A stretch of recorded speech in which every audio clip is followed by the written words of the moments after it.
Assalamu alaikum everyone. Thank you so much for joining in the fifth podcast of my podcast series. अभी तक चार podcast जो हैं वो मैंने रिकॉर्ड किए हैं, जिसमें से दो ऑनलाइन हैं, वो फेसबुक पे और डिफरेंट सोशल मीडिया प्लेटफॉर्म पे अवेलेबल हैं। दो जो इन हाउस रिकॉर्डिंग की है वो पॉडकास्ट होपफुली कमिंग वीक में यूट्यूब चैनल है जो उस पर अपलोड हो जाएंगे। आज का पॉडकास्ट बहुत स्पेशल है क्योंकि कोविड के बाद से हमने एक ट्रेंड देखा है कि जितने भी लोग हैं वो बाहर जा रहे हैं, ओवरसीज पाकिस्तानी, जिसमें एक तो वर्क वीजे पे लोग जाते हैं, एक कोई नेशनलिटी वगैरह या माइग्रेंट बनते हैं, लेकिन सबसे ज्यादा जो रेशो है वो स्टूडेंट्स की है।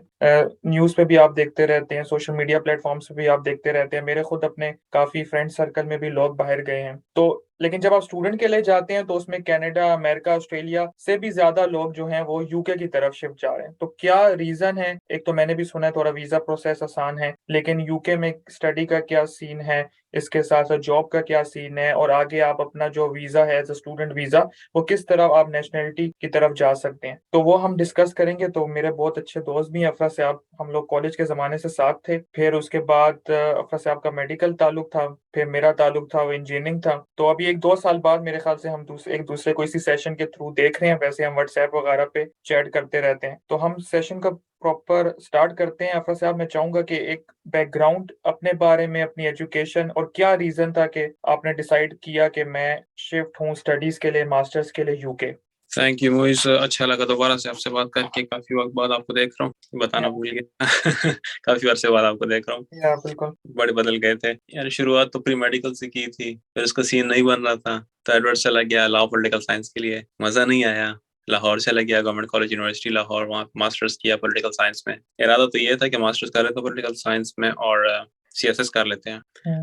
लेकिन 2 साल का मास्टर्स था, इस दौरान ये कंपेरेटिव एग्जाम्स के हालात इस तरह बदल गए हैं, हर कोई उस तरफ ही जा रहा था, तो डिमांड एंड सप्लाई वाला सीन हो गया था। और वहाँ से सारी वो फैसिलिटीज वगैरह सीएसएस ऑफिसर्स वगैरह से ले लिए हैं। पता नहीं, फिर रूमर्स चलने लग गए थे कि सैलरी जो है वो उतनी होगी, या तो सैलरी बढ़ा देंगे, और या फिर ये होगा जब रिटायर हो जाए तो आपकी पेंशन उतनी होगी जो आपकी पहली सैलरी थी, या इस तरह कोई रूमर चल रहे थे। तो हालात बुरे लग रहे थे, तो मैंने कहा मेडिकल में जाना वापस मुनासिब भी नहीं है।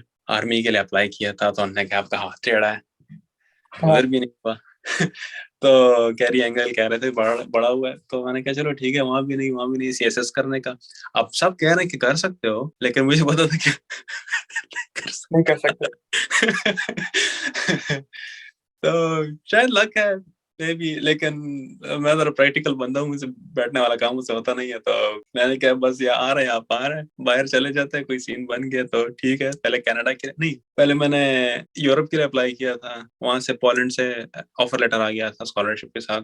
फिर बताया गया कि पोलैंड अच्छी जगह नहीं है जॉब्स के लिए, तो वो कैंसिल कर दिया। फिर एस्टोनिया वगैरह अप्लाई किया अपने दोस्त के साथ, तो वहां से भी उन्होंने एक्सेप्ट ही नहीं की मेरी एप्लीकेशन। तो फिर मैंने क्या किया, मैंने कनाडा के लिए अप्लाई शुरू कर दिया। कनाडा के लिए वेट किया, इतने पैसे मैं इससे भेज दिए, कोई 10,000 यूएस, नहीं, कैनेडियन डॉलर्स, वो जमा कर दिया। पूरा प्रोसेस चलाया, काफी खर्चा हुआ, और वहां से रिजेक्शन आ गया। क्यों रिजेक्शन आया? रिजेक्शन इससे आया क्योंकि हमारे एक बहुत प्यारे पिशावर के भाई हैं, उन्होंने क्या किया, बैंक स्टेटमेंट ज्यादा चाहिए होता है ना, तो उन्होंने क्या किया, उस खान के बच्चे ने ये किया कि दूसरे का बैंक स्टेटमेंट उठाया और सस्ते से फोटो एडिटर सॉफ्टवेयर पे गया और वहां से अपना नाम चेंज कर अपना नाम डाल दिया उसके नाम की जगह। अब वो उसने एम्बेसी भेज दिया, और उससे एक लंबा सिलसिला शुरू हो गया रिजेक्शन का। एक दिन में 30-35 रिजेक्शन आने लगे कनाडा के, और इन दिनों में मेरा भी वो आ गया रिजेक्शन। किसी फ्लो में मैं, पश्तो में कहते हैं वो चुके लामदम सोजी मीन्स गीलों में नहीं, सूखों में गीले भी चल जाते हैं। तो उसमें बस मेरा भी सीन खराब हो गया। तो फिर बस हालात बुरे हो गए थे और मैंने यूके का प्लान किया। अब यूके का प्लान करने से पहले तो मैं कंसल्टेंट से बातें करने लग गया। सारे कंसल्टेंट्स इस तरह सब्ज बाग दिखाने लग गए, वो जाओगे बस पैसे हैं, दरख्त से उतारोगे, जॉब्स हैं, पढ़ाई है, माहौल है, मजे हैं, चस्के हैं। मैंने कहा ठीक है। और उन्होंने फिर दूसरा बताया कि अब नया सीन शुरू है पीएसडब्ल्यू का, और मजे कर गया। मुझे लग रहा था बस पढ़ना जिस तरह हम पाकिस्तान में पढ़ते रहे। डिग्री तो मतलब हम एक फॉर ग्रांटेड चीज लेते हैं कि डिग्री लेना इजी है, पेपर फेल कर लो, दोबारा दे दो, दोबारा दे दो, दोबारा दे दो, वो सीन किया। मैंने कहा ठीक है। अब जब आ गया, जिस तरह आए हूँ, दूसरे दिन पता चला कि पीएसडब्ल्यू वाला सीन इस तरह इजी नहीं है जिस तरह लोग कहते हैं। डिग्री लेनी पड़ती है, और डिग्री लेने के लिए रिक्वायरमेंट्स ये हैं कि एक स्पेसिफिक परसेंटेज से आपके मार्क्स ऊपर होने चाहिए। आपका कोई पेपर फेल नहीं होना चाहिए, और एक टाइम फ्रेम होता है, उसके अंदर आपने सारे पेपर्स क्लियर करने होते हैं। और मास्टर्स होता है 1 साल का, जिसमें आपने डिसर्टेशन भी करनी होती है, जिसका रिसर्च हो उसमें रिसर्च भी करनी होती है। तो 1 साल के अंदर अपने आप को खुद सेटल भी करना होता है, रेंट वगैरह, खाना पीना, नई जगह के साथ आदी होना, यूनिवर्सिटी फीस आधी रहती होती है सबकी, वो जमा करना, घर वालों से रब्ता रखना और यूनिवर्सिटी भी जाना। तो ये सब कुछ 1 साल में करना ज़रा इम्पॉसिबल था, लेकिन ये अच्छा है कि डिस्ट्रैक्शंस नहीं थी। अभी लोग इतना एक्सेप्टिंग नहीं थे, क्योंकि उस तरह हम समझते नहीं एक-दूसरे को।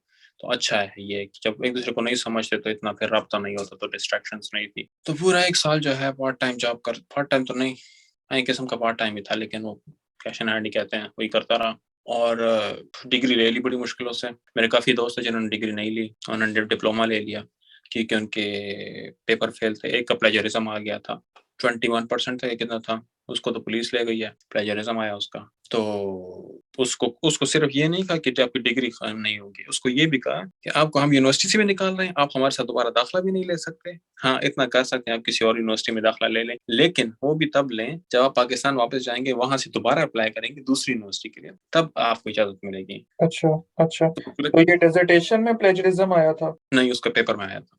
अच्छा तो बेचारा बस वापस जाने की तैयारी कर रहे हैं। तो काफी लोगों को जानता हूँ। अच्छा, इसमें एक थोड़ा सा मैं चाहूंगा कि उस पे हाईलाइट डालो। जब यूके आता है इंसान तो उनको एक डिफरेंट रियलिटी मिलती है, लेकिन पाकिस्तान में वो सब समझ रहे होते हैं, जाऊंगा तो उधर पाउंड होंगे, पाउंड की बारिश होगी, ये होगा वो होगा।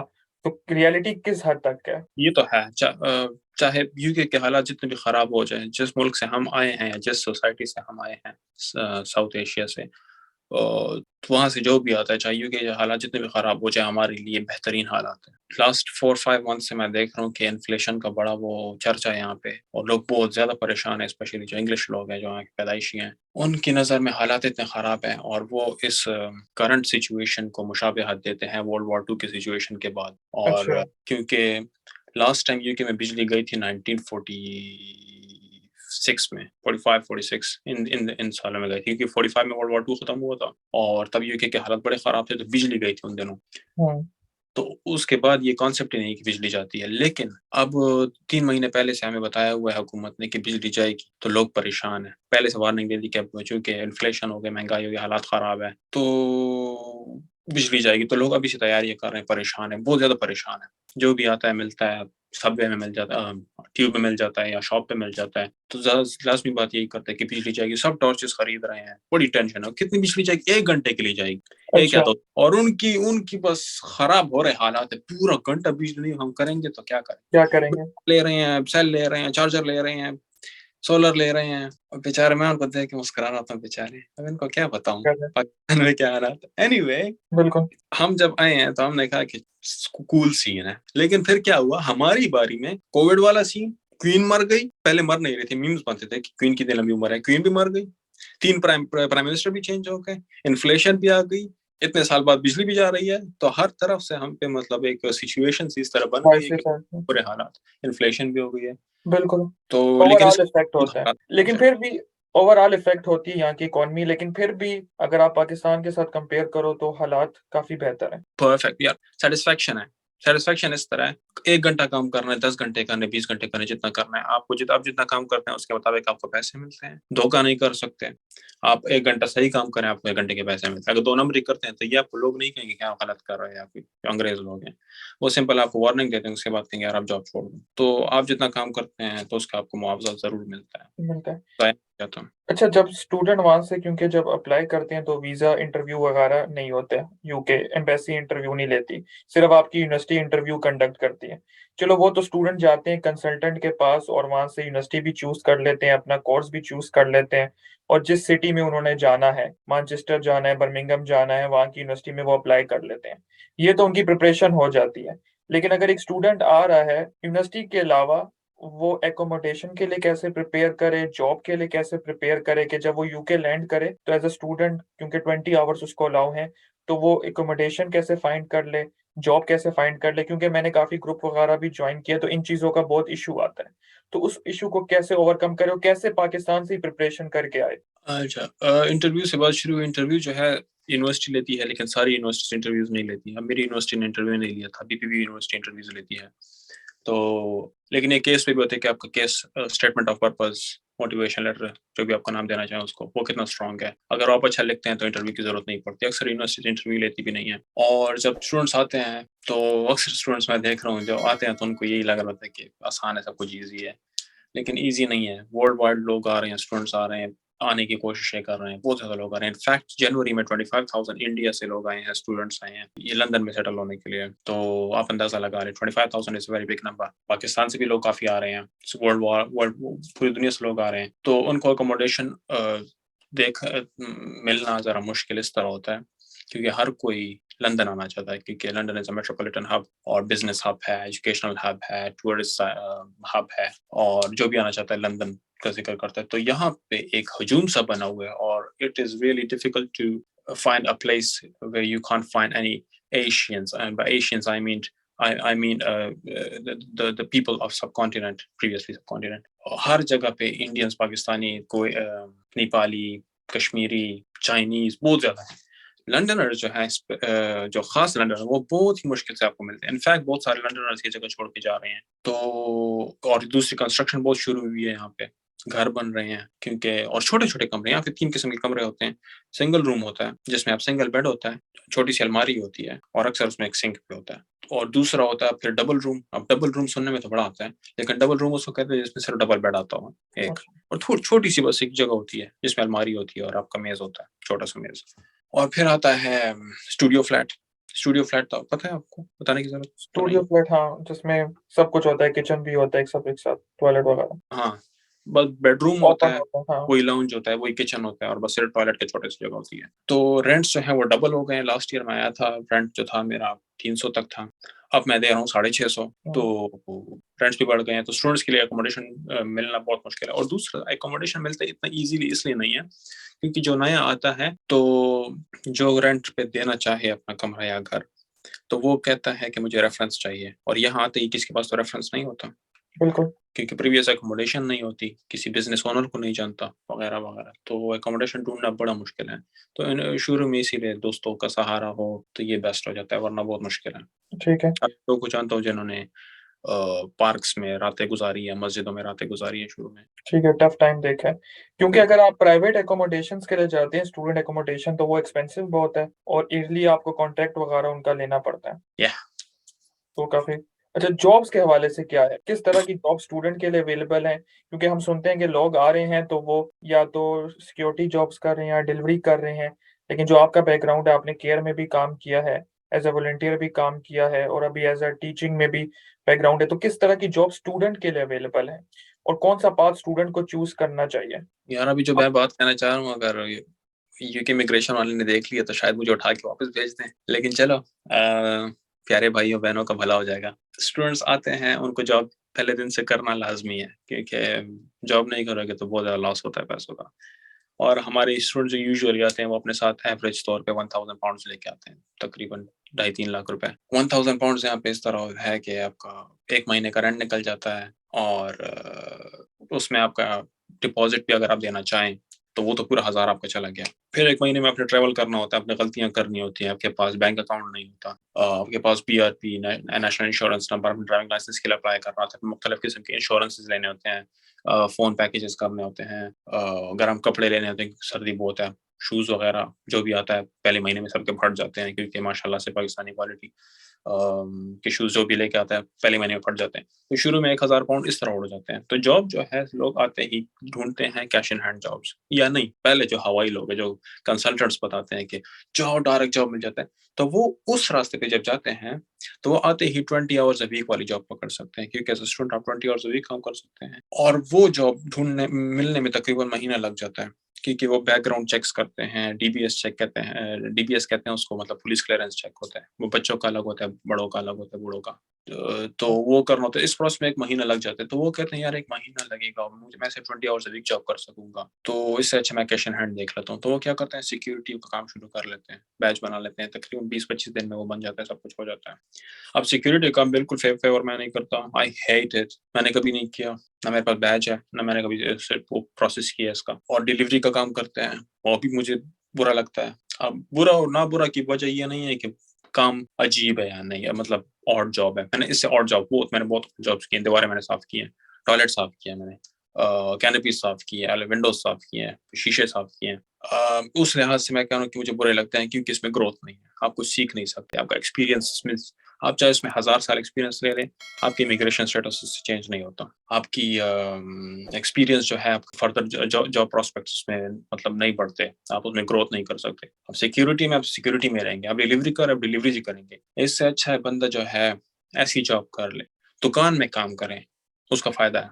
उसका फायदा ये है कि आप प्रोडक्ट से आशना हो जाते हो, उसका फायदा ये है कि आप कस्टमर से कन्वर्सेशन करते हो, आपका लैंग्वेज अच्छा हो जाता है, आपका एक्सेंट अच्छा हो जाता है, आपको पता चल जाता है कि यार लोगों से बातें किस तरह करते हैं, आप में कॉन्फिडेंस बूस्ट हो जाता है, आपको एक्सपोजर मिलता है, 1000 किस्म के लोग आते हैं, वो 1000 किस्म की बातें करते हैं। अगर आप में सब्र नहीं है, आप सब्र सीख लेते हैं क्योंकि जी हर किस्म के लोग आते हैं। और उसमें ग्रोथ दूसरी तरह ये है कि आप एक्सपीरियंस ले लेते हैं, इसको कहते हैं till work, TIL work. Till work में आप एक्सपीरियंस ले लेते हैं, उसका फायदा ये है कि अगर आपने एक छोटी दुकान में काम किया, कल आपको हायर कंपनीज अपने साथ काम पे लगवा सकती हैं क्योंकि आपके पास एक्सपीरियंस है। अगर आप सिक्योरिटी काम कर रहे हैं, आपको सिक्योरिटी वाले हायर करेंगे, छोटे बड़ी की बात नहीं है क्योंकि आप एक्सपीरियंस ले रहे हैं, आपको वही 10-12 पाउंड लेने हैं, या चलो बहुत हो गए 15 पाउंड लेने हैं। लेकिन कैश एंड हैंड जॉब से लोग शुरू करते हैं, वो अच्छा है, इलीगल है लेकिन लोग करते हैं। और हाँ, कैश एंड हैंड जॉब अगर आप करते हैं, आपको फुल पैसे कभी नहीं मिलते। Minimum ways I think 10 pound है, कितना है, 1050 समथिंग, 971 था, अभी अप्रैल में 1050 हो जाएगा। लेकिन अगर आप कैश इन हैंड करते हैं तो आपको या 6 पाउंड या 7 पाउंड मैक्सिमम, अगर बहुत किस्मत वाले तो 8 पाउंड वाला मिल जाता है, वरना नहीं मिलता। मैंने कैश इन हैंड जॉब शुरू किया था 3 पाउंड 50 पर आवर से बर्मिंघम में, जिसमें मैंने खिड़कियां वगैरह साफ की थी, टॉयलेट साफ किए हैं, और बाइसिकल चलाता था बर्फ में, 40 मिनट एक तरफ 40 मिनट दूसरी तरफ, सिर्फ इतना कि 3.5 पाउंड घंटे के कमा लूँ, 6 घंटे का काम होता था। तो वहाँ देखा, मजा नहीं आया। ठीक है, कैश इन हैंड था, सब कुछ था, लेकिन माहौल वही पाकिस्तानी इंडियन माहौल था। सारे लोग गालियां दे रहे हैं, कोई नसवार फेंक रहा है, कोई सुट्टे लगा रहा है, कोई क्या कर रहा है, गालियां थी, उर्दू था, शलवार कमीज था। तो मुझे पता चल गया यहाँ पे ग्रोथ नहीं होगी क्योंकि अपने ही लोग हैं। यही बात थी, मैंने बैठ जाओ, चिल करो, पूरी जिंदगी पड़ी है। वही आप लोगों के लिए पूरी जिंदगी पड़ी हुई है क्योंकि आप लोग यहाँ पैदा हुए हो, या आपके लोगों ने शादियां की हुई हैं, या असाइलम किया हुआ है, वगैरह वगैरह। तो मेरा फील्ड जुदा है, मैंने कुछ करना है, वरना कुछ नहीं किया, स्पॉन्सरशिप नहीं मिलेगा और मुझे वापस जाना पड़ेगा। तो मुझे पता चल गया वहाँ पे ग्रोथ नहीं है, तो मैं लंदन आ गया। तो फिर यहाँ मैंने कैश एंड हैंड जॉब शुरू किया 5 पाउंड एन आवर से, फिर वो 550 हो गया था आई थिंक समथिंग। वो इस तरह था कि 12 घंटे जॉब करता था और 60 रुपए मिलते थे, 60 पाउंड रुपए की आदत होगी। तो 12 घंटे जॉब की मुझे 60 रुपए मिलते थे। यूनिवर्सिटी की तरह मैं 5 डेज अ वीक, कभी 6 डेज अ वीक काम करता था क्योंकि यूनिवर्सिटी कभी कभी जाना होता था। और उसके बाद जब यूनिवर्सिटी खत्म होगी 7 डेज अ वीक काम करता रहा। लेकिन फिर जब मुझे पता चला कि अब आहिस्ता आहिस्ता शायद मुझे PSW ना मिले क्योंकि यहाँ की एजुकेशन सिस्टम बहुत डिफरेंट है, तो मुझे लग रहा था ऐसा ना हो कि मैं पेपर फेल कर दूं, तो दूसरी जॉब देखनी होगी जो स्पॉन्सरशिप करे। तो मैंने पार्ट टाइम केयर जॉब शुरू कर दिया था। केयर मैं सिर्फ 20 आवर्स अ वीक कर सकता था क्योंकि मैं 20 hours a week student allowed without student. तो उन्होंने हायर कर लिया, बड़ी मुश्किल से रेफरेंसेस चाहिए होते हैं, 2 रेफरेंसेस लाजमी चाहिए, 2 रेफरेंसेस इस तरह के आप नॉर्मल लोगों की नहीं, कि मतलब आप यूके में रहने वाले हो, उनका बिजनेस हो या उनका इंस्टीट्यूशन हो, उनका बिजनेस ईमेल हो प्रोफेशनल, मतलब ऐसा ईमेल नहीं कि अब्दुल मोइस 97@gmail.com, और ये वाला नहीं, मुकम्मल जिस तरह मेरे ट्विटर का ईमेल है robjohn@essex.ac.uk, अब ये प्रोफेशनल ईमेल है। तो इस तरह की ईमेल रेफरेंस के तौर पे चाहिए होते हैं, कंपनी जो आपको हायर करती है। तो 2 चाहिए होते हैं, एक तो आपको यूनिवर्सिटी से मिल जाता है क्योंकि उन्होंने आपको स्पॉन्सर किया होता है यूके में आने के लिए, तो वो आपके जिम्मेदार है, तो आपको लाजमी है, उन पे बाउंड है कि वो आपको देंगे रेफरेंस। दूसरा आप ढूंढना बड़ा मुश्किल है क्योंकि जो भी नया आता है उसको रेफरेंस कोई नहीं देगा। क्यों देगा? उसको जानते हैं? नहीं जानते। तो ताल्लुकात बनाने पड़ते हैं या और जॉब्स करने पड़ते हैं इस तरह, ताकि रैपो बन जाए, PR बन जाए, फिर मिल जाता है। खैर, साथ में एक बंदा रहता था, उसके थ्रू मुझे सेकंड रेफरेंस मिल गया, मैंने केयर में जॉब शुरू कर ली और it is one of the best jobs ever, I love it. अच्छा क्यों है?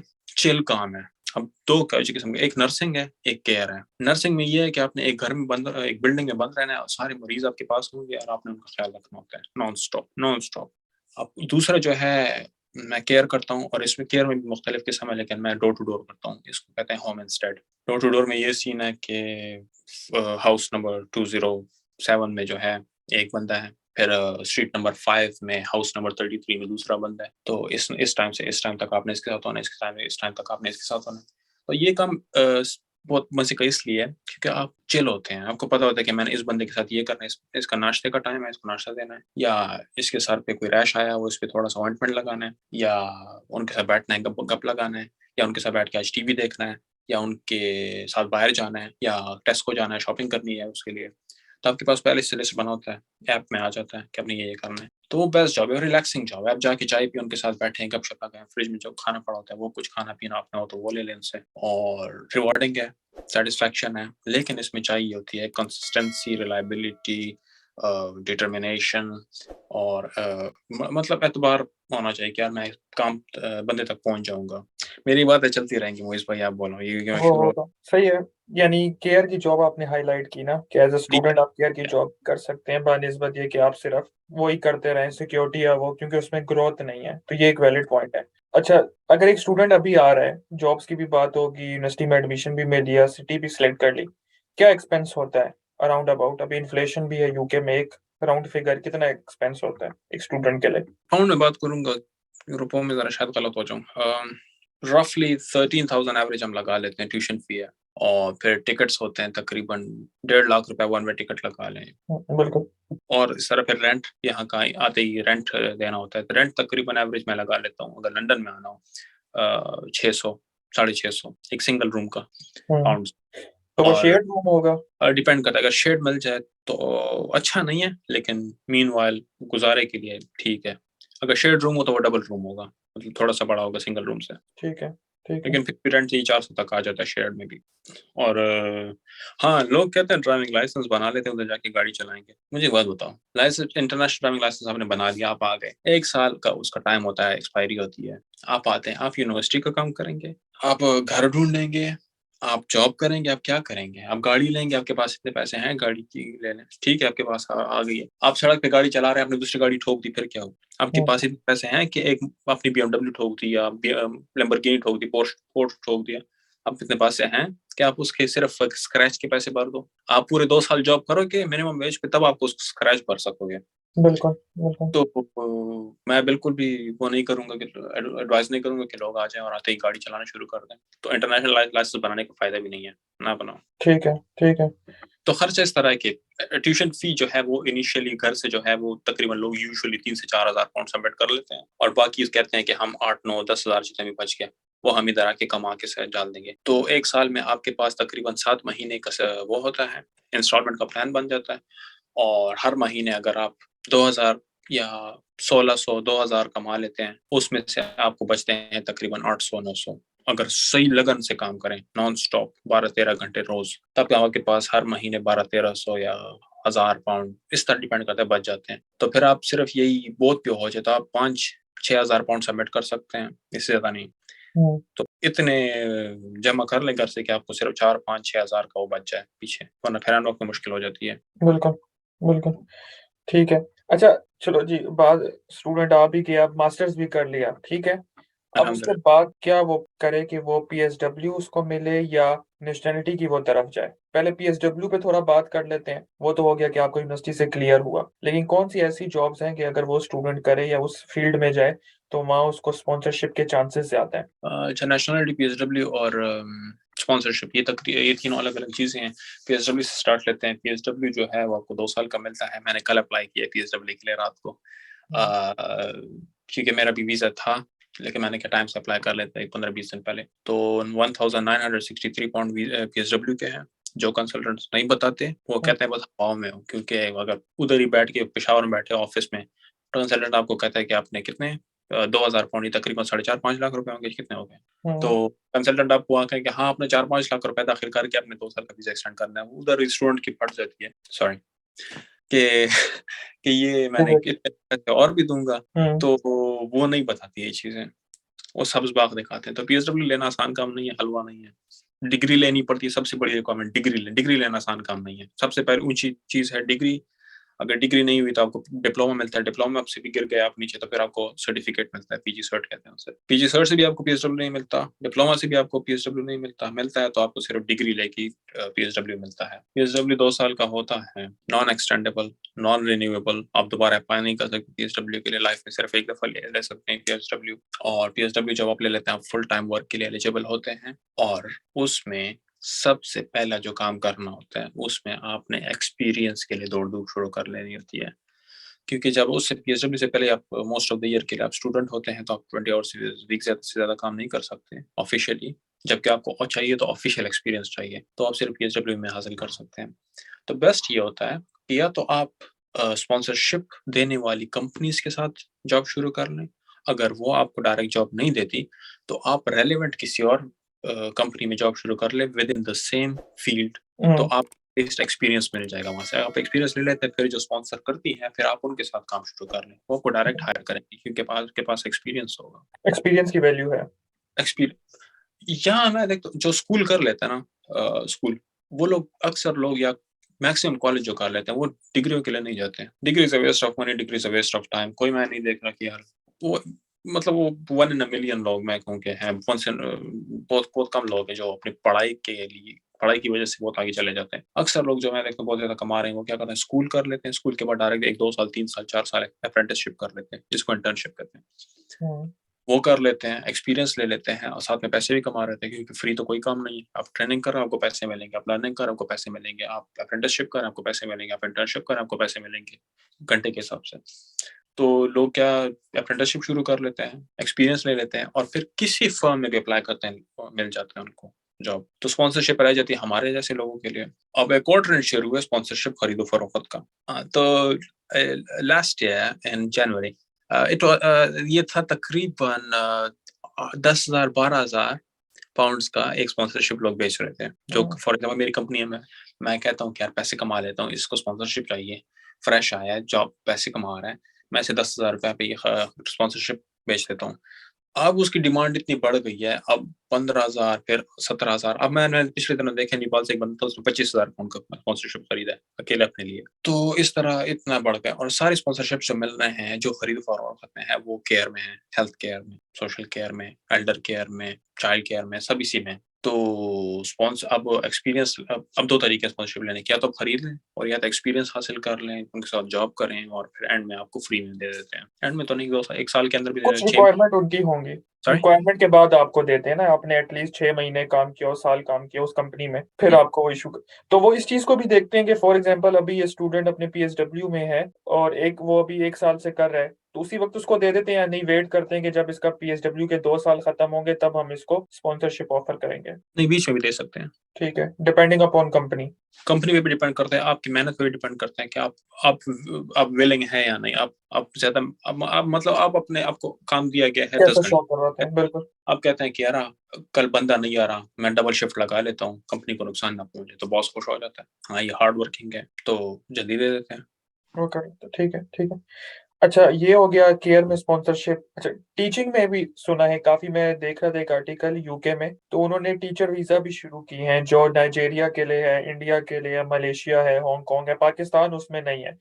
तो अगर एक स्टूडेंट है जिसका टीचिंग का भी बैकग्राउंड है, वो PSW में किस किस तरह से वो टीचिंग साइड में एंटर, केयर की तो हमने बात कर ली कि क्या काम होता है वहां पर, किस तरह से वो आता है, टीचिंग फील्ड में वो किस तरह से आ सकता है? टीचिंग में ये है कि अगर आपके पास डिग्री हो तो बड़ा इजी है टीचिंग में जाना, किसी भी डिग्री, स्कूल। आपने यूके से मास्टर किया हो फिर टीचिंग में जाना इजी है? बहुत इजी है, फिर अगर यूके पार्ट से टाइम वो नहीं कर सकता as a student? Part time भी कर सकता है, अच्छा। लेकिन वो 0 आवर कॉन्ट्रैक्ट होता है किस्म का। ठीक है। कॉन्ट्रैक्ट से बता देता हूँ पहले, क्या बाद में आएंगे ये क्वेश्चन। तो कॉन्ट्रैक्ट्स जो हैं तकरीबन मेजरली 3 किस्म के हैं। एक 0 आवर कॉन्ट्रैक्ट होता है। 0 आवर कॉन्ट्रैक्ट ये होता है कि आप अपनी अवेलेबिलिटी बता देते हैं कि मैं हर रोज सिवाय सैटरडे एंड संडे के सुबह 8 से लेकर दोपहर 3 बजे तक फ्री हूँ, तो अगर इसमें काम हो तो मैं अवेलेबल हूँ। ठीक है। ठीक है। तो अब एक क्लाइंट है केयर में फॉर एग्जांपल, वो कहता है कि मुझे फलां काम पड़ गया है, मुझे एक बंदा चाहिए काम के लिए। तो कंपनी आपको कॉल कर लेती है कि आपने जो अवेलेबिलिटी के आवर्स दिए हुए हैं, तो उसमें क्लाइंट आया हुआ है, उसको 1 बजे जो है आपकी हेल्प चाहिए, आप अवेलेबल हैं? तो अगर आप अवेलेबल हैं, आप कहें हाँ मैं अवेलेबल, मैं चला जाता हूँ। अगर आप अवेलेबल नहीं है तो आप इनकार कर सकते हैं कि मैं नहीं हूँ, मैं नहीं आना चाहता, मैं दोस्तों के साथ हूँ, मैं खाना खाऊंगा उस टाइम, मेरा मूड नहीं है, मेरी तबीयत ठीक नहीं है, या मैं कहीं और जा रहा हूँ। तो आपको कोई रोकथाम नहीं है, कुछ भी नहीं है, आप मुकम्मल मुकम्मल अपनी फ्रीडम पे होते हैं कि आप करना चाहते हैं कर लें, नहीं करना चाहते हैं ना करें। ठीक है। ठीक है। ये 0 आवर कॉन्ट्रैक्ट है, उसमें आप फ्लेक्सिबिलिटी होती है, आपकी आप पे होता है सारा काम। दूसरा होता है रेगुलर कॉन्ट्रैक्ट होता है एक, उसमें ये होता है कि आपको शॉर्ट टर्म कॉन्ट्रैक्ट मिल जाता है, फॉर एग्जांपल 6 महीने का, 5 महीने का, और टर्म टू टर्म टाइम की बात कर लेते हैं, 1 सेमेस्टर की आपको मिल जाता है। और उसमें जो है अगर आप जाना चाहें तो आप चले जाएँ, नहीं जाना चाहता पहले से बता दें कि यार मैं फलाँ दिन नहीं आऊँगा, मेरी जगह कोई और आ जाए। तो उसमें भी आप पहले से बता दें, लेकिन ये अच्छे इफ़ेक्ट नहीं करता, आपको फिर परमानेंट पोज़ीशन में लेने में मुश्किलात होंगी। ये दरमियाना-सा होता है, ये परमानेंट भी नहीं है, ज़ीरो आवर भी नहीं है, बस ये है कि आप पहले से इन्फॉर्म करना होता है। और अगर आपने यही मतलब एक शोगल बना लिया इस काम का कि मैं नहीं जा रहा, तो फिर वो आपको निकाल भी सकते हैं जॉब से। ज़ीरो आवर कॉन्ट्रैक्ट में आपको नहीं निकाल सकते, ठीक है, ठीक है? ठीक है। और फिर तीसरा है परमानेंट कॉन्ट्रैक्ट, उसमें ये है कि अगर आप छुट्टी करें, आपको उसकी पे मिलती है। आप काम पे नहीं गए, आपको उसकी पे मिलती है। क्रिसमस वेकेशंस आ गए, आप काम पे नहीं जा रहे, फिर भी आपको पे मिलती है उसकी। और रेगुलर परमानेंट पोज़ीशन होती है, परमानेंट कॉन्ट्रैक्ट होता है। आपको छुट्टियों के पैसे मिलते हैं, बीमार हो जाएँ आपको उसके पैसे मिलते हैं, आप नहीं जाना चाहते उसके पैसे मिलते हैं। लेकिन मज़ा नहीं लेना इस बात के, बस मैं नहीं जाऊँगा, बस मुझे पैसे मिलते रहेंगे। एक स्पेसिफिक टाइम पीरियड होता है, मुकम्मल हॉलिडेज़ का अलाउ किए होते हैं कि आप इतने हॉलिडेज़ कर सकते हैं 1 ईयर कॉन्ट्रैक्ट में। तो ये 3 किस्म सही के है। कॉन्ट्रैक्ट स्कूल में जो है ना, स्कूल में यूजुअली ये केयर वाले जो जॉब्स होते हैं उसमें 0 आवर कॉन्ट्रैक्ट्स होते हैं। लेकिन बेस्ट ये है कि परमानेंट कर लें, क्योंकि क्लाइंट बीमार हो गया है तो आप नहीं जाएँगे, फिर भी आपको पैसे मिलेंगे। एनीवे, स्कूल्स में ये है, स्कूल्स में ये 0 आवर कॉन्ट्रैक्ट भी होते हैं, रेगुलर भी होते हैं, परमानेंट भी होते हैं। परमानेंट उनको मिलते हैं जो इनके पास टीचिंग एक्सपीरियंस हो, अच्छी पोस्ट पे हो टीचिंग में। टीचिंग डायरेक्ट आप स्टूडेंट नहीं कर सकते, आप पहले देखो, शुरुआत करते हैं। आपका पाकिस्तान का टीचिंग एक्सपीरियंस भी हो तो वो भी काउंट होता है। वो काउंट होता है, लेकिन बेस्ट ये होता है इजी जॉब लेने के लिए कि आपकी यूके की डिग्री हो। अगर आपकी पाकिस्तान की क्वालिफिकेशन है, मास्टर्स किया हो आपने वहाँ से, और आपकी टीचिंग एक्सपीरियंस भी है, फिर भी आप मुकम्मल टीचिंग रोल नहीं कर सकते। टीचिंग मुकम्मल तौर पे जो होता है सिर्फ वही कर सकते हैं जिसके पास क्यूएसए होता है, qualified QTA sorry, qualified teaching standards. ये एक डिग्री होती है ठीक है। 1 साल की। या तो वो 15-16 हज़ार पाउंड दे दें, वो कर लें 1 साल की, फिर आपको डायरेक्ट टीचिंग रोल ऑफर हो जाता है, परमानेंट पोज़ीशन की सही अच्छी तनख्वाह के साथ। और या फिर ये है कि नॉर्मल टीचिंग असिस्टेंट या एलएसए मेरी तरह लग जाएँ, और एक स्कूल में आप 2-4 महीने, 5 महीने, 6 महीने जितना भी आप काम करें, फिर वही आपको हायर कर लेते हैं कि आप हमारे साथ ट्रेनिंग कर लें 1 साल की। आपको उस ट्रेनिंग के पैसे ही मिलेंगे, बजाए इसके कि आप यूनिवर्सिटी में दाखिला ले लें और पैसे भी लगाएँ, 20 आवर्स अ वीक जॉब सिर्फ आपको अलाउ हो। बजाए इसके कि आप वर्क करें, हमारे साथ टीचिंग भी कर लें, हमारे साथ आप ट्रेनिंग भी कर लें, तो हमारा भी काम निकल जाएगा, आपका भी निकल जाएगा। तो उसका फ़ायदा ये होता है कि आप 1 साल की ट्रेनिंग कर लें। 1 साल का भी होता है, 2 साल का भी, 3 साल का भी होता है, डिपेंड करता है। यूजुअली 1 साल वाला काफ़ी होता है। तो 1 साल की आपने ट्रेनिंग कर ली, उसके बाद आप क्यूटीएस क्वालिफाइड टीचर बन जाते हैं, और आप एक परमानेंट अच्छी पोज़ीशन वाले टीचर लग जाते हैं, और फिर आपको हर एक बंदा स्पॉन्सर करना चाहेगा, ठीक है। क्योंकि आपके पास क्यूटीएस आ जाता है, आप एक मुकम्मल टीचर हो। और उसमें भी फिर आप अगर और नैरो डाउन करना चाहें तो आपको स्पॉन्सरशिप के चांसेस तब ज़्यादा होते हैं जब आप साइंसेज़ वगैरह में ट्रेनिंग कर लें 1 साल की, बायोलॉजी, केमिस्ट्री, फिज़िक्स। अच्छा, ये नहीं है यहाँ पर, फॉर एग्जांपल मेरा इंजीनियरिंग बैकग्राउंड है तो मैं साइंस बायो नहीं पढ़ा सकता, या मैंने अगर ट्रेनिंग जिसमें की है तो वो सब्जेक्ट में पढ़ा सकता हूँ। नहीं, नहीं, नहीं, जिसमें ट्रेनिंग की आप वही पढ़ा सकते हैं।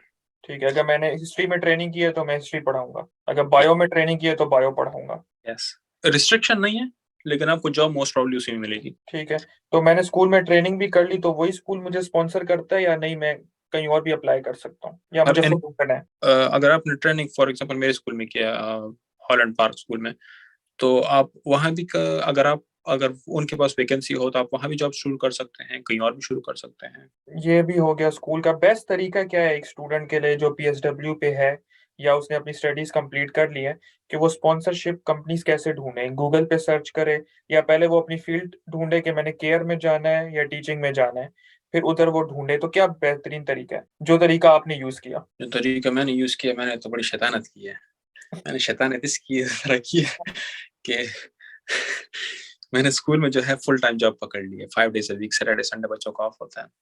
5 डेज़ अ वीक मैंने पकड़ लिया, और इससे पहले मतलब अभी तक मैं केयर का जॉब करता आ रहा हूँ, अभी भी कर रहा हूँ। लेकिन केयर का जॉब मैं तब कब करता हूँ, तो चूँकि मैंने इसीलिए 0 आवर कॉन्ट्रैक्ट पकड़ा था, ताकि मुझ पे रिस्ट्रिक्शन ना हो कि आपने लाज़मी आना है। तो हम्म। मैंने 0 कॉन्ट्रैक्ट पकड़ा और मैंने बताया कि यार मेरी अवेलेबिलिटी कम हो गई है, मैं सिर्फ शाम को आ सकता हूँ जब स्कूल से आ जाऊँ। उनको मैंने नहीं बताया कि मैं स्कूल जाता हूँ, लेकिन मैंने उनको बताया कि मैं शाम को सिर्फ फ्री होता हूँ, सारा दिन मैं बिज़ी होता हूँ, और मैं सैटरडे एंड संडे को फ्री हूँ। तो अब फ़ायदा देखो, फ़ायदा, जब आप फॉर एग्ज़ाम्पल कल किसी जॉब के लिए अप्लाई कर रहे हैं हेल्थ में, तो वो कहेंगे आपका एक्सपीरियंस कितना है? मैं बता दूँगा कि मैं देखो मैं सितंबर से काम कर रहा हूँ। वो ये नहीं देखते कि आपने 1 हफ्ते में कितने आवर्स किए हैं, या 1 हम्म। पर डे आपने कितने आवर्स किए हैं। वो सिर्फ देखते हैं कि आप सितंबर से लेकर फरवरी तक आपका एक्सपीरियंस है। बिल्कुल बिल्कुल। तो अब स्कूल में 5 डेज अ वीक कर रहा हूँ और केयर वाला जॉब में 3 आवर्स अ वीक कर रहा हूँ, 3 आवर्स अ वीक, ज्यादा नहीं। तो इसका फायदा ये है कि मेरा एक्सपीरियंस भी काउंट होता जा रहा है और स्कूल वाला काम भी चल रहा है, तो मुझे दो जगहों से एक्सपीरियंस मिल रहा है। और ये दोनों चीज जगह ऐसी हैं जो स्पॉन्सरशिप देती हैं, हेल्थ भी, स्कूल भी। तो बेस्ट ये है जहाँ कि पर भी किस्मत हो, लक हो। हाँ, तो दो जहाँ पे किस्मत लग जाए बस उनके साथ ही चले जाओ। बेस्ट ये है कि हेल्थ में चले जाओ सबसे पहले। ठीक है, तो एक थोड़ा सा मैं डिस्कस करता हूँ। कंक्लूजन ये है कि फॉर एग्जांपल अगर एक स्टूडेंट आ गया, उसने टफ टाइम गुजार लिया, उसने चलो हम कहते हैं डिलीवरी कर ली, सिक्योरिटी कर ली, जो भी, अपनी डिग्री ले ली, लेकिन फिर जब उसके डिग्री के बाद उसके पास जो टाइम है या पीएसडब्ल्यू, उसमें वो कोई प्रोफेशनल फील्ड में जाए, जैसे टीचिंग या केयर में, ताकि वहां पर स्पॉन्सरशिप के चांस ज्यादा क्रिएट हो। ऐसा ही है? हाँ बिल्कुल। तो पीएसडब्ल्यू में जब चाहे एक दफा पीएसडब्ल्यू में चला जाए, उस पर कोई रिस्ट्रिक्शन नहीं होती। तो बेस्ट ये है कि एक रेप्यूटेड कंपनी के साथ काम शुरू कर। ठीक है, तो जब आपका मास्टर खत्म हो जाता है उसके बाद भी आपके पास कोई टर्म टाइम उसे कहते हैं, आपके पास 4-5 महीने होते हैं आपको पीएसडब्ल्यू या आपका वीजा एक्सपायर होने में, तो उसमें भी वो फुल टाइम काम कर सकता है? कर सकता है जो, उसमें भी आप फुल टाइम काम कर सकते हो, लेकिन रिस्क तब ही लो जब आपको डिग्री मिल जाए। ठीक है। ठीक है। उसके बाद मुकम्मल काम शुरू कर लो। एक अच्छा, महीने 1.5 महीने के अंदर डिग्री मिल जाती है तो। ये मुझे अभी एक मैसेज भी आया है व्हाट्सएप पे ना, तो एक पूछ रहा है कि फॉर एग्जांपल एक स्टूडेंट है, 20 आवर्स अलाउ हैं, लेकिन कभी कभार सिचुएशन ऐसी हो जाती है, छुट्टियां आ गई, ब्रेक्स आ गई, या कोई ऐसी सिचुएशन हो गई उसने 20 आवर्स से ज्यादा काम कर लिया, ठीक है, 1 वीक 2 वीक, तो उसका क्या इशू होता है? पीएसडब्ल्यू खतरे में पड़ जाता है डायरेक्ट। हम्म। एक तो ये है कि उनको डायरेक्ट पता नहीं चलता gov.uk को, क्या नाम है उसका, इमिग्रेशन वालों को पता नहीं चलता, होम ऑफिस वालों को। लेकिन फॉर एग्जांपल आपकी जॉब बढ़ गई है, थोड़ी सी ज्यादा हो गई है, तो मतलब उसका मतलब ये हो जाएगा कि आपकी जो एनुअल इनकम है वो आई थिंक 10,500 पाउंड से कितना है, उससे बढ़ जाएगी ऑटोमेटिकली। तो जब वो बढ़ जाएगी आप पे टैक्स आएगा, तो जब आप टैक्स आपसे ऑटोमेटिकली टैक्स कट जाए तो होम ऑफिस वाले कहेंगे, पीएसडब्ल्यू वाले कहेंगे कि आपको तो 20 आवर्स से ज्यादा अलाउ नहीं था, मींस आपने 20 आवर्स से ज्यादा जॉब किया है, इसीलिए आपसे टैक्स काटा गया है। हम्म। तो पीएसडब्ल्यू फिर खतरे में पड़ जाता है। दो चार लोगों को जानता हूँ जिनको पीएसडब्ल्यू नहीं मिला क्योंकि उन्होंने एक्स्ट्रा जॉब किया था 20 आवर्स से ज्यादा। ठीक है, लेकिन उसमें एक फैक्टर आ जाता है कि अगर छुट्टियां हैं तो छुट्टियों में तो लोग बहुत ज्यादा काम कर लेते हैं, तब भी टैक्स आता है, या वो इस सब चीजों को चेक करते हैं? नहीं, छुट्टियों में जो है वो उससे ज्यादा काम कर सकता है, लेकिन उसमें क्या नहीं कर सकता, उसमें स्पोर्ट्स में नहीं जा सकता, स्पोर्ट्स में कोचिंग नहीं कर सकता, उसमें बिजनेस में पार्टनरशिप नहीं कर सकता, सेल्फ एम्प्लॉयड नहीं हो सकता। ये कुछ चीजें हैं उसमें रिस्ट्रिक्शंस आ जाती हैं, तो वो काम नहीं कर सकता। लेकिन अगर टर्म टाइम ना हो, हॉलीडेज हो, उसमें वो रेगुलरली फुल टाइम काम कर सकता है, लेकिन उसके पास उसके पे स्लिप्स होनी चाहिए फिर, क्योंकि अगर पीएसडब्ल्यू का इशू आ गया फिर सिर्फ कॉरेस्पॉन्डेंस करें कि आपने काम ज्यादा किया, तो उसके बाद पे स्लिप्स अवेलेबल होंगी कि ये टर्म टाइम है और ये हॉलीडेज हैं, मैंने हॉलीडेज में ये काम किया है, ये पे स्लिप है उन दोनों का, तो अब उसके बाद प्रूफ होना चाहिए। अच्छा, यानी मैंने वो कल आपको।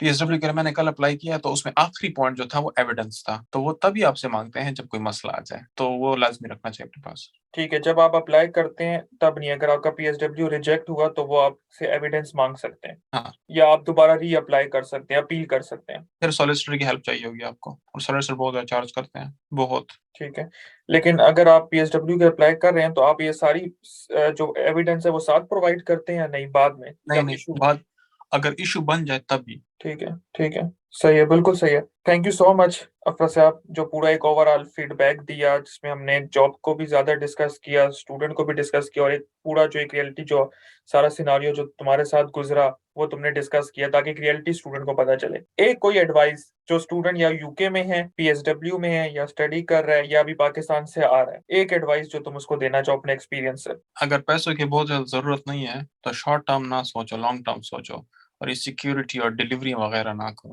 खुदा के लिए एक प्रोफेशनल फील्ड्स में जाओ, इतने ज्यादा जॉब्स हैं प्रोफेशनल फील्ड्स में, लोग तरस गए। अब ये केयर वाले जितने हैं, इतने ईमेल्स और मैसेजेस आते हैं। आपने पूछा है कि स्पॉन्सरशिप कहाँ ढूंढने को, कहाँ ढूंढ सकते हैं, गूगल पे या कहाँ पे? सबसे इजीएस्ट वे ये है कि आप लिंक्डइन पे जाओ, लिंक्डइन पे अपना अकाउंट बनाओ, इतने ज्यादा स्पॉन्सर्ड पोस्ट होते हैं, इतने ज्यादा स्पॉन्सरशिप्स अवेलेबल पड़ी हैं। लेकिन अब लोग कहते हैं कि हमें नहीं मिलता। भाई क्यों मिलेगा आपको? आपके पास है क्या?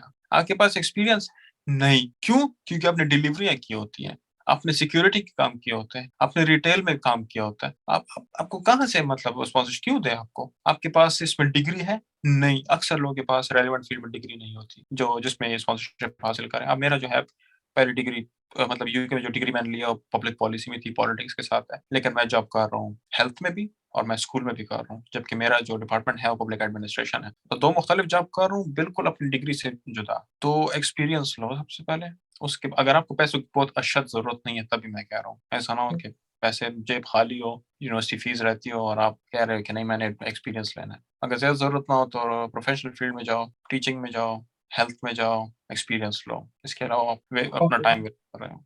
और कोशिश करो कि पीएसडब्ल्यू ना ही लो तो बेस्ट है। पीएसडब्ल्यू ले लिए तो आपके 2 साल ज़ाया हो जाते हैं। 2 साल इस तरह ज़ाया हो जाते हैं क्योंकि आपको वो नेशनलिटी की तरफ काउंट नहीं होते। नेशनलिटी के 2 रूट्स होते हैं, मेजरली 2 रूट्स हैं। एक स्टडी रूट है जिसमें आप 10 से 12 जितने भी साल हैं ज़्यादा लग सकते हैं उसमें, तभी आपको जाके कागज़ वगैरह पूरे हो जाते हैं। दूसरा ये है कि आप स्पॉन्सरशिप ले लो, स्किल्ड वर्कर वीज़ा ले लो, तो आपको 5 साल में सब कुछ परमानेंट आईएलआर इंडेफिनिट लीव मिल जाता है आपको। तो 5 साल बेस्ट है या 10 साल, 12 साल बेस्ट है? 5 साल ऑब्वियसली बेस्ट है।